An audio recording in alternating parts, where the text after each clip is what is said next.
بہت شکریہ محترمہ بشریٰ ناز صاحبہ۔ اب میں گزارش کرتی ہوں محترمہ فاطمہ حسن صاحبہ کو۔ محترمہ فاطمہ حسن صاحبہ ملک کی تمام اہم شاعروں میں ان کا تعلق ہوتا ہے، اور تمام دھیمے لہجے سے مجھے بتایا گیا ہے کہ ان کا جو لہجہ ہے تمام دھیما ہوتا ہے، اور ان کی شاعری میں بہت ہی زیادہ مٹھاس پائی جاتی ہے۔ آپ کی تالیوں میں محترمہ فاطمہ حسن صاحبہ۔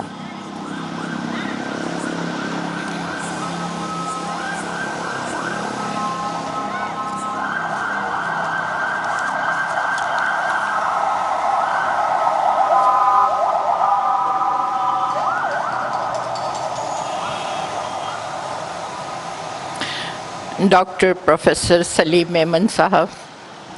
انور شعور صاحب، ہدایت بلوچ یاد آ رہے ہیں مجھے، آپ کے بھائی ہیں تو، اور سمیع بلوچ صاحب، اور بشریٰ ناز، اور یہاں پہ صاحب کتاب جناب ذوالفقار سیال صاحب، اور آپ جو بہت خوبصورتی سے کنڈکٹ کری ہیں خالدہ، اور یہاں پہ موجود تمام سامعین، لفظ لفظ خوشبو بکھیرتی اس شام میں آرٹس کونسل کے سبزہ زار پر آج اس کتاب کی تقریب منعقد ہوئی، اور جتنی خوبصورتی سے منعقد ہوئی ہے، اور جو باتیں ہوئی ہیں، اور جو ینگانگت اور یکجہتی یہاں نظر آ رہی ہے، اس نے ہمارا دل باغ باغ کر دیا ہے۔ کیونکہ مجھے بڑا اچھا لگا کہ پنجاب سے آ کے بشریٰ ناز نے جو تعارف کروایا ہے ڈاکٹر ذوالفقار سیال صاحب کا، وہ بڑا بھرپور ہے، اور جو شاعری پہ گفتگو ہو چکی ہے اس میں ان کی شاعری کی بہت سی جہتیں سامنے آئی ہیں، اور میں یہی چاہتی ہوں کہ ہمہ جہت شخصیت کے ساتھ ادبی یکجہتی قائم رہے، سدا قائم رہے۔ ویسے بھی سندھ کی دھرتی صوفیاء کرام کی دھرتی ہے، جنہوں نے ہمیشہ محبت کا پیغام دیا ہے، عشق کا پیغام دیا ہے، اور وہ پیغام دیا ہے جس سے انسانیت کی طرف ہمارا سفر آسان ہوتا ہے۔ جب معاشرے میں ہر طرف انتشار پھیلا ہو، جب ہمیں ہر طرح کے خوف نے گھیرا ہو، ایسے میں جب کوئی کسی صوفی کا کلام ہم سنتے ہیں اور کوئی کتاب جب سامنے آتی ہے تو ہمارے وہ ایک ہمارے اندر پیدا ہونے والی بے چینی اور اضطراب میں بڑی کمی آتی ہے۔ اور خدا کا شکر ہے کہ کراچی میں یہ آرٹس کونسل جیسی ایک جگہ ہے جہاں ہم سب آج بھی جمع ہیں اور مستقل یہاں پر جمع رہتے ہیں، آتے ہیں، بیٹھتے ہیں، ادب کی بات ہوتی ہے، آرٹ کی بات ہوتی ہے، موسیقی کی بات ہوتی ہے۔ آج کی شام کی ایک بات اور بھی اچھی ہے کہ آج ہم نے صرف شاعری کی بات نہیں کی ہے، ہم نے موسیقی کی بات بھی کی ہے، اور اس کے پیچھے مجھے ایک جو پچھلے دنوں میں آرٹیکل پڑھ رہی تھی، ایک مضمون پڑھ رہی تھی ہمارے بہت بڑے تھنکر اور لکھاری ناصر عباس نیّر کا۔ انہوں نے ایک طرف اشارہ کیا کہ ہم لوگ گروہی بیگانگی کا شکار ہیں اور مکالمے کی موت ہو رہی ہے۔ انہوں نے یہ نہیں کہا ہے، اس میں اس بات کا رونا نہیں رویا ہے کہ یہ گروہی بیگانگی صرف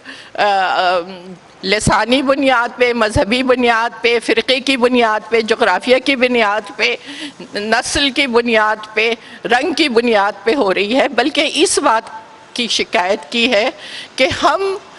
ادب میں ہوتے ہیں تو آرٹ کے کسی دوسرے شعبے کی، فائن آرٹ کی، جو کہ ہمارا ایک رویہ رہا تھا ابتدا سے کہ ہمارے لکھنے والے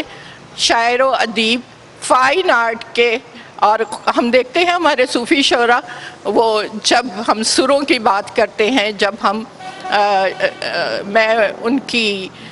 شیخ ایاز کی شاعری اور ان کے مضامین پڑھتی ہوں تو میں دیکھتی ہوں کہ کتنا علم ہے، کہ وہاں میتھولوجی بھی ہے، وہاں مصوری بھی ہے، وہاں موسیقی بھی ہے، وہاں مختلف زبانوں کے الفاظ بھی ہیں،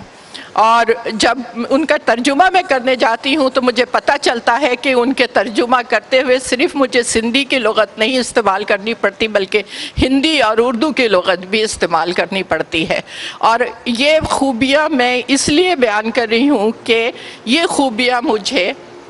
ڈاکٹر ذوالفقار سیال کی اس کتاب میں نظر آئی کہ ان کی شاعری کو سنتے ہوئے یہ محسوس نہیں ہوتا کہ یہ ایک زبان کی شاعری ہے، یہ محسوس ہوتا ہے کہ یہ اس زبان کی شاعری ہے جو ہمارے دل پر اثر کرتی ہے، جو ہماری روح میں اترتی ہے، اور خوشبو استعارہ ہے، علامت ہے اسی محسوس کیے جانے والی اثر کا جس کی وجہ سے یہ تقریباً ہر شاعر اور ہر نثر نگار نے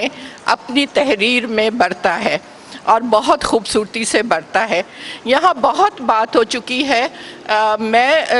جو کچھ بھی لکھوں گی وہ تفصیل سے لکھوں گی، لیکن میں صرف اپنی بات کو ثابت کرنے کے لیے کہ ان کی شاعری فوری طور پر دل پر اترتی ہے، جسے سمجھنے کی نہیں محسوس کرنے کی ضرورت ہوتی ہے خوشبو کی طرح، اور یہی کسی فن پارے کی سب سے بڑی خوبی ہے. تو یہ گواہ ہے کہ یہیں بیٹھے بیٹھے میں نے ان کی ایک غزل کے 3 اشعار یوں ہی ترجمہ کر دیے، اور یہ ان کی وہ غزل ہے: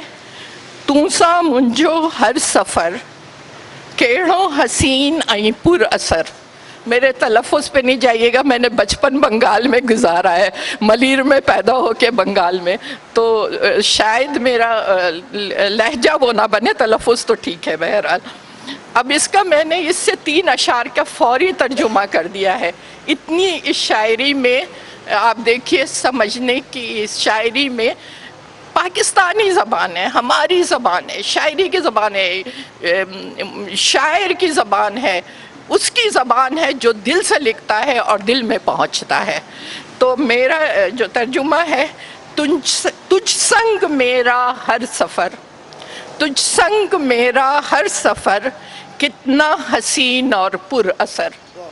تجھ سنگ میرا ہر سفر کتنا حسین اور پر اثر. تجھ بن جو گزرا کوئی پل، تجھ بن جو گزرا کوئی پل، سچ مچ لگا مجھ کو، سچ مچ لگا مجھ کو زہر. تجھ سنگ نہیں آباد ہے، تجھ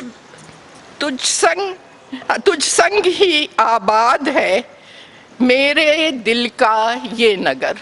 تجھ سنگ ہی آباد ہے میرے دل کا یہ نگر. تجھ سنگ میرا ہر سفر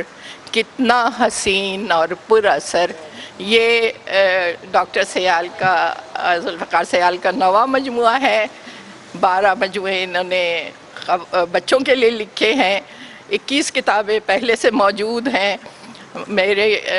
دعا ہے کہ اللہ تعالیٰ ان کے قلم کی روانی اور زور برقرار رکھے. جو شخص بچوں کے لیے لکھتا ہے وہ بڑا مہان ہے. بہت شکریہ.